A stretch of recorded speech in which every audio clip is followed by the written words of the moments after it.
सदियों की ठंडी बुझी राख अब सुगबुगा उठी, मिट्टी सोने का ताज पहन इठलाती है। दोराह समय के रथ का घर घर नाद सुनो, सिंहासन खाली करो कि जनता आती है।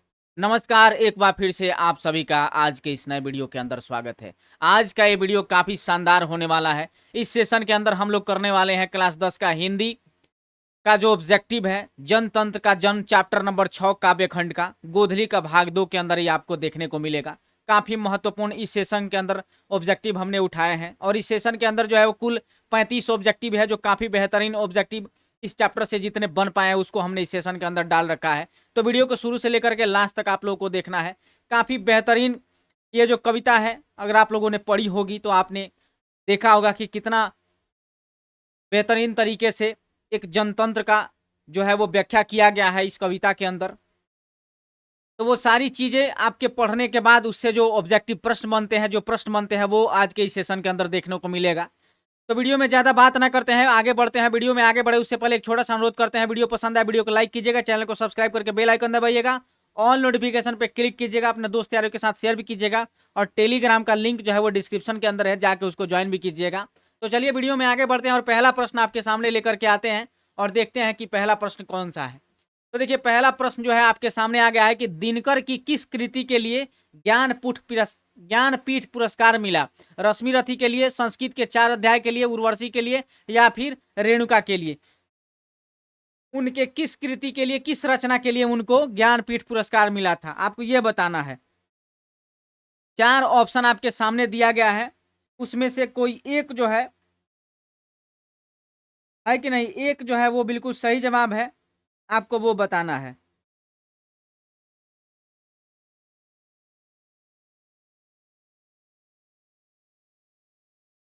चलिए बताइए जल्दी से। बिल्कुल, तो क्या हो जाएगा यहाँ पे? बिल्कुल उर्वशी के लिए उनको मिला था। ऑप्शन नंबर सी जो है वो बिल्कुल सही जवाब है। और अगला सवाल आपके सामने है। अगला सवाल आपके सामने है। अगला सवाल, मिट्टी की अबोध मूर्तें कौन है? नेता है, जनता है, अधिकारी है या फिर मंत्री है? 2 नंबर प्रश्न आपके सामने आ गया है। शानदार 35 प्रश्न जो है आज के इस सेशन के अंदर देखने को मिल रहा है और कविता भी इतना शानदार है कि जब आप पढ़िएगा ना तो आपको इतना मजा आएगा कि पूछिए मत, है कि नहीं? तो चलिए, यहाँ पे 2 नंबर प्रश्न जो है आपके सामने आ गया है। मिट्टी की अभी अबोध मूर्तें कौन है? नेता है, जनता है, अधिकारी है या मंत्री है? तो ऑप्शन नंबर बी जो है वो बिल्कुल सही जवाब है कि नहीं?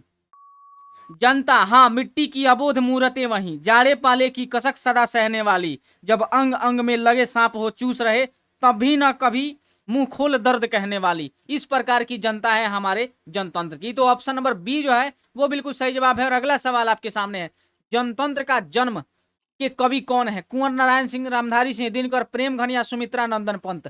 3 नंबर प्रश्न का जवाब आपको देना है कि जनतंत्र का जो जन्म है वो किनके द्वारा रचित है, कौन है उनके कवि, वो आपको बताना है।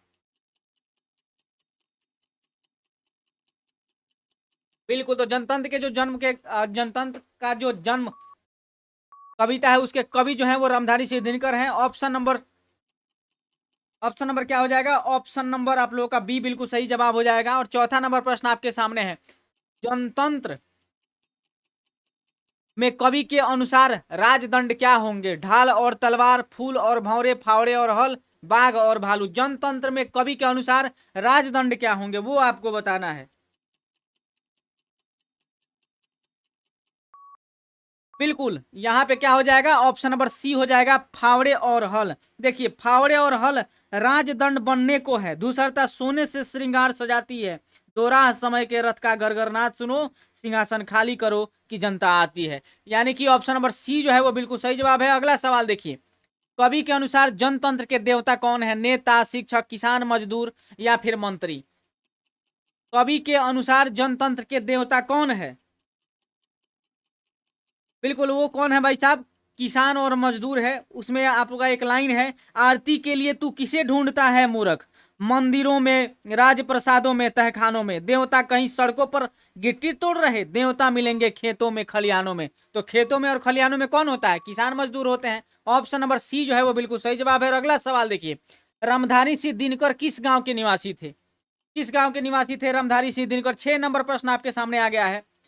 6 नंबर सवाल आपके सामने आएगा। बिल्कुल, यहाँ पे ऑप्शन नंबर क्या हो जाएगा? ऑप्शन नंबर डी हो जाएगा, सिमरिया गांव के थे। इनका जन्म हुआ था 23 सितंबर 1908 को सिमरिया बेगूसराय बिहार के अंदर हुआ था, है कि नहीं। तो ऑप्शन नंबर डी बिल्कुल सही जवाब है। और अगला सवाल आपके सामने है, दिनकर जी का जन्म कब हुआ था? लीजिए भाई साहब, प्रश्न आ ही गया, 23 सितंबर 1908 को हुआ था। ऑप्शन नंबर डी जो है वो बिल्कुल सही जवाब है। आप ऑप्शन नंबर डी के साथ जा सकते हैं, उसका दामन आप थाम सकते हैं, वो बेहतरीन तरीके से आपको उस प्रश्न के सही उत्तर की तरफ लेकर के जाएगा, है कि नहीं। तो ऑप्शन नंबर डी बिल्कुल सही जवाब। और अगला सवाल आपके सामने, दिनकर जी के पिता थे, उनके पिताजी का क्या नाम था? प्रभाकर सिंह नाम था, सूर्यदेव सिंह नाम था, रवि सिंह नाम था, दिनेश सिंह नाम था, क्या नाम था? उनके पिताजी का नाम क्या नाम था? बिल्कुल रामधारी सिंह दिनकर जी जो थे उनके पिताजी जो थे उनका नाम जो था वो रवि सिंह था, और उनके माता जी का नाम क्या था? मनरूप देवी था।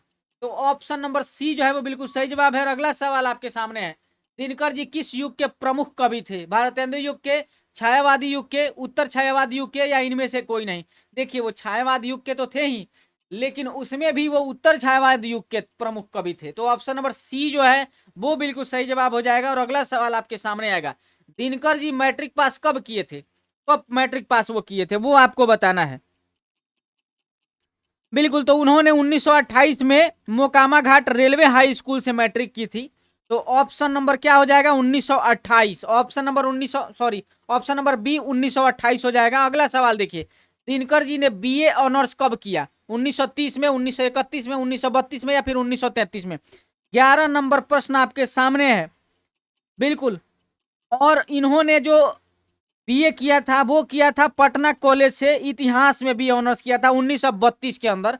तो ऑप्शन नंबर सी जो है वो बिल्कुल सही जवाब है। और अगला सवाल आपके सामने आ जाता है, दिनकर जी किस हाई स्कूल में प्रधानाध्यापक रहे?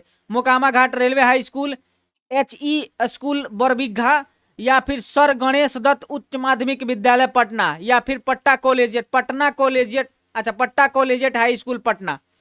तो देखिए वो जो प्रधानाध्यापक जिस हाई स्कूल के थे उसका नाम था HE हाई स्कूल बरबीघा, है कि नहीं। तो ऑप्शन नंबर बी जो है वो बिल्कुल सही जवाब है। और अगला सवाल आपके सामने है, रसवंती के रचनाकार हैं, कौन है भाई साहब रचनाकार? उनके सुमित्रा नंदन पंत जी हैं, रामधारी सिंह दिनकर हैं, अज्ञे हैं, या फिर सूर्यकांत त्रिपाठी निराला?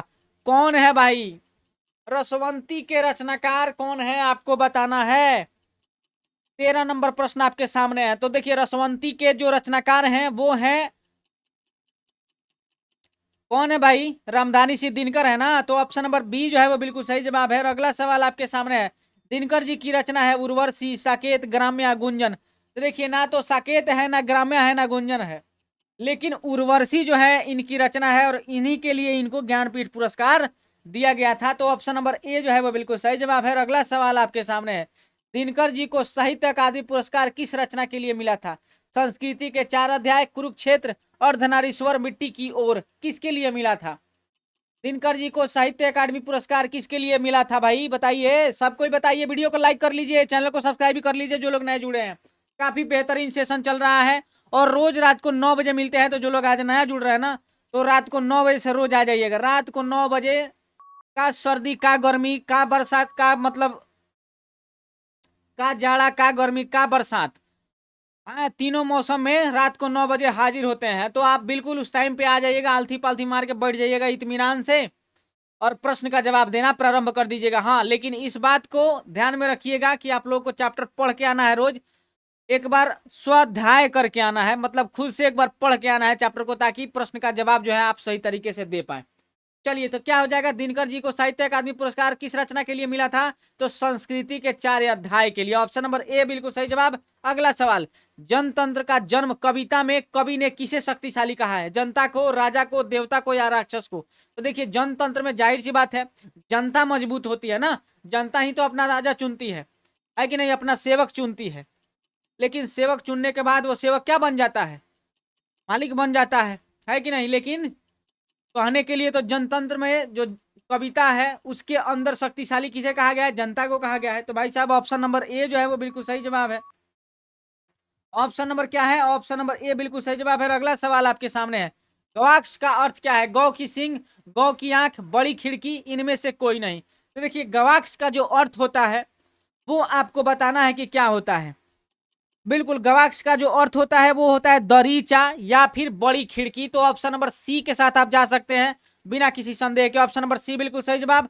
अगला सवाल आपके सामने है, उर्वशी किसकी कृति है? निराला की, दिनकर की, महादेवी वर्मा की या सुमित्रा नंदन पंत की? सबको पता है ना, इसी के लिए तो मिला था इनको ज्ञानपीठ पुरस्कार। ऑप्शन नंबर बी बिल्कुल सही जवाब। देखिए, इसको रिपीटेशन नहीं कहेंगे बाबू, हम बार बार बताते हैं, ये प्रश्न पूछने का तरीका है ताकि आपके आंखों के सामने से होकर गुजरे, आप चीजों को समझ पाए कि किस किस तरीके से एक ही प्रश्न को पूछा जा सकता है। जवाब आज भी वहीं पे खड़ा रहेगा, पर तरीका प्रश्न पूछने का जरूर बदल जाता है।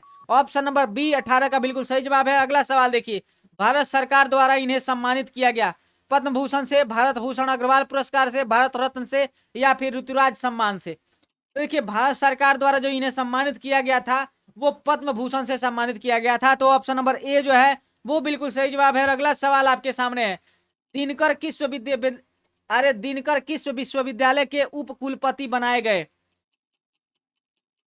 बताइए, किस विश्वविद्यालय के, किस यूनिवर्सिटी के इनको कुलपति बनाया गया?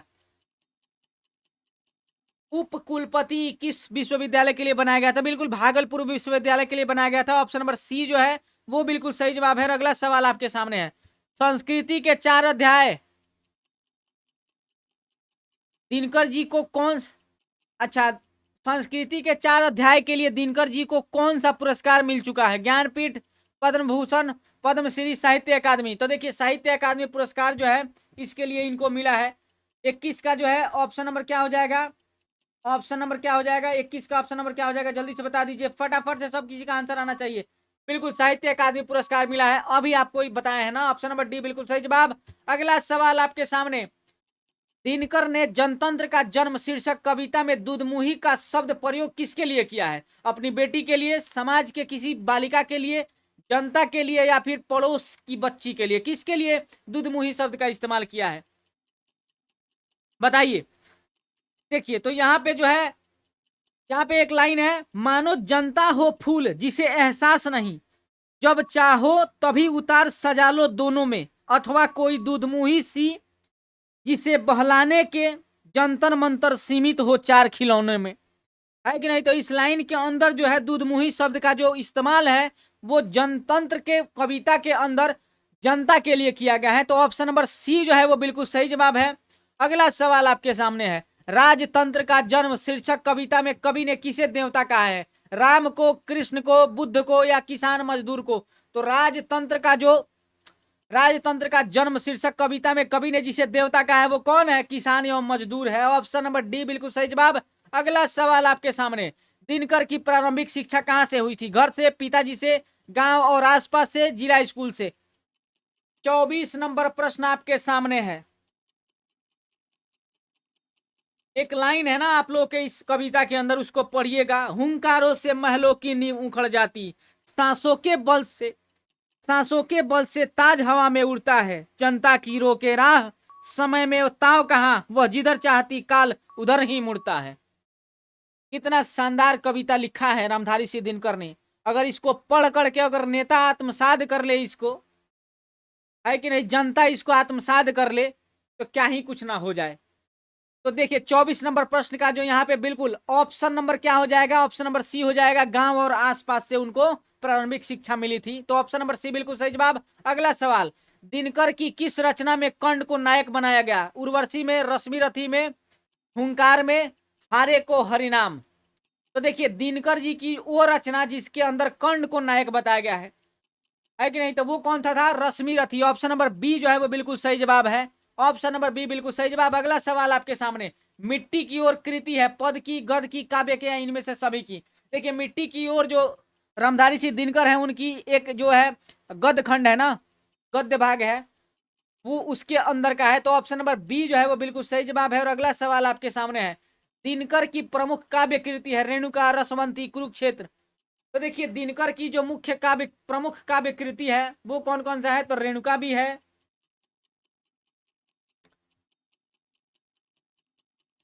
अरे भाई बिल्कुल, यहाँ पे क्या हो जाएगा? हाँ, तो रेणुका भी है, रसवंती भी है, कुरुक्षेत्र भी है, इनमें से सभी। तो देखिए, रेणुका भी है, रसवंती भी है, कुरुक्षेत्र भी है, तो सभी जो है दिनकर की प्रमुख काव्य कृति है। ऑप्शन नंबर डी जो है वो बिल्कुल सही जवाब है। अगला सवाल आपके सामने है। दिनकर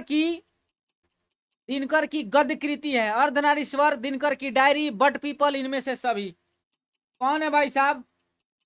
तो सभी है, इसके अंदर अर्धनारीश्वर भी है, दिनकर की डायरी भी है, बट पीपल भी है। तो ऑप्शन नंबर डी जो है वो बिल्कुल सही जवाब है। और अगला सवाल आपके सामने हम लोग कर रहे हैं क्लास 10 का हिंदी का B B I objective Bihar board matric परीक्षा 2024 के लिए, या फिर आप ये कह सकते हो क्लास 10 का हिंदी का ऑब्जेक्टिव 2024 के लिए हम लोग कर रहे हैं। चलिए 29 नंबर प्रश्न जो है वो आपके सामने आ गया है। दिनकर ने अपनी पढ़ाई कहाँ तक की? इंटरमीडिएट तक, बीए ऑनर्स तक, एमए ऑनर्स या पीएचडी? तो देखिए वो तो सिर्फ बीए ऑनर्स थे, तो ऑप्शन नंबर बी जो है वो बिल्कुल सही जवाब है। अगला सवाल आपके सामने है। किसे सिंहासन खाली करने की बात कही गई है? राजतंत्र को, सामंतवाद को, ए और बी दोनों को, या इनमें से कोई नहीं? किसको, किसके लिए कहा गया है? तो ये दोनों का है, राजतंत्र को मतलब जिसमें राजा पद पे बैठा होता है, या फिर सामंतवाद की जो विचारधारा स्थापित होती है उसको खाली करने के लिए इसमें बात कही गई है। तो ऑप्शन नंबर सी जो है वो बिल्कुल सही जवाब है। अगला सवाल आपके सामने है। दिनकर ने, अरे अगला सवाल यहां ना है जी, बिल्कुल अगला सवाल यहाँ पे है। रामधारी सिंह दिनकर के अनुसार आज के देवता कहाँ मिलेंगे? आज के देवता घर द्वार में मिलेंगे, महलों में मिलेंगे, मंदिर और मस्जिदों में मिलेंगे, खेतों और खलिहानों में मिलेंगे? देखिए आज के देवता जो है ना वो खेतों और खलिहानों में मिलेंगे। देखिए इस पूरे अध्याय के हिसाब से अगर देखिए, इस पूरे शीर्षक के हिसाब से देखिए, तो इसमें किसानों को, मजदूरों को, है कि नहीं, उनको क्या किया गया? देवता माना गया है। तो ऑप्शन नंबर डी जो है वो बिल्कुल सही जवाब है। और अगला सवाल आपके सामने है। धूसरता किसे श्रृंगार सजाती है? लोहे से, मिट्टी से, सोने से, या फिर पानी से? तो देखिए धूसरता जो है वो सोने से श्रृंगार सजाती है। ऑप्शन नंबर सी जो है वो बिल्कुल सही जवाब है। अगला सवाल आपके सामने है। तो अभी किसे सिंहासन तैयार करने की बात करते हैं? अच्छा, कवि कितने सिंहासन तैयार करने की बात करते हैं? तो देखिए उस वक्त, जिस वक्त ये कविता लिखी गई थी, उस वक्त तकरीबन 33 करोड़ हमारे देश की जनता की संख्या थी, जनसंख्या थी। तो उन्होंने 33 करोड़ जनता के लिए सिंहासन तैयार करने की बात कही है इस शीर्षक के माध्यम से। तो ऑप्शन नंबर ए जो है वो बिल्कुल सही जवाब है। अगला सवाल आपके सामने है। बिल्कुल अगला सवाल आपके सामने है। दिनकर जी का निधन कब हुआ था? 21 जनवरी 1971 को, या फिर 22 फरवरी 1972 को, या फिर 23 मार्च 1973 को, या फिर 24 अप्रैल 1974 को? तो देखिए इनका जो निधन हुआ था वो हुआ था 24 अप्रैल 1974, यानी कि ऑप्शन नंबर डी जो है वो बिल्कुल सही जवाब है। और इस सेशन का आखिरी प्रश्न आपके सामने है। दिनकर का जन्म कहाँ हुआ था? अलगोड़ा जहानाबाद में, सोनपुर वैशाली में, दानापुर पटना में, या फिर सिमरिया बेगूसराय के अंदर? तो स्टार्टिंग में ही आपको बता दिए ना इसका कि ये कहाँ इनका जन्म हुआ था, तो सिमरिया बेगूसराय बिहार के अंदर हुआ था। ऑप्शन नंबर डी जो है वो बिल्कुल सही जवाब है। और इनको राष्ट्र कवि कहा जाता है। क्या कहा जाता है? राष्ट्र कवि रामधारी सिंह दिनकर इनको कहा जाता है। इस बात को भी ध्यान रखिएगा, प्रश्न भी इस तरह का पूछा जाता है, तो इसका भी आपको विशेष ध्यान रखना है। चलिए अतिरिक्त प्रश्न में आप लोग का सामने प्रश्न आ गया है 36 नंबर। इनकी प्रारंभिक शिक्षा कहाँ से हुई थी? गांव से हुई थी। Option number C. क्या ही अतिरिक्त प्रश्न, ये तो रिपीट हो गया है। लेकिन एक देख लीजिए, दिनकर की किस रचना में कर्ण को नायक बनाया गया है? तो रश्मि रथी के अंदर बनाया गया। ये भी रिपीटर, मतलब हमारा अतिरिक्त प्रश्न किसी काम का नहीं रहा। इतना ध्यान से बनाते हैं फिर भी एक आध प्रश्न रिपीट हो जाता है। खैर कोई बात नहीं, आपका जो मूल रूप से जितना क्या बोलते हैं, जितना आपको बताया गया था कि 35 प्रश्न हम करवाएंगे, 35 प्रश्न का वादा हमने कंप्लीट करवा दिया इस चैप्टर के लिए। जो अतिरिक्त प्रश्न दिए वो धाराशायी हो गया, रिपीट हो गया, किसी काम का नहीं रहा। खैर कोई बात नहीं, उम्मीद करते हैं कि वीडियो आप लोगों को यहाँ तक पसंद आई होगी। वीडियो पसंद आई, वीडियो को लाइक कीजिएगा, चैनल को सब्सक्राइब कीजिएगा, और बेल आइकन दबा के ऑल नोटिफिकेशन पर क्लिक कीजिएगा, है कि नहीं? हाँ, बेल आइकन दबा के ऑल नोटिफिकेशन पे क्लिक कीजिएगा, अपने दोस्त यारों के साथ शेयर भी कीजिएगा, और टेलीग्राम का लिंक डिस्क्रिप्शन में दिया गया है, जाके उसको ज्वाइन भी कर लीजिएगा। सब किसी को शुभ रात्रि। फिर मिलते हैं अगले एपिसोड के अंदर। लेकिन होता भूडोल बवंडर उठते हैं, जनता जब कोपाकुल हो भ्रिकुटी चढ़ाती है। दोराह समय के रथ का घर घर नाद सुनो, सिंहासन खाली करो कि जनता आती है।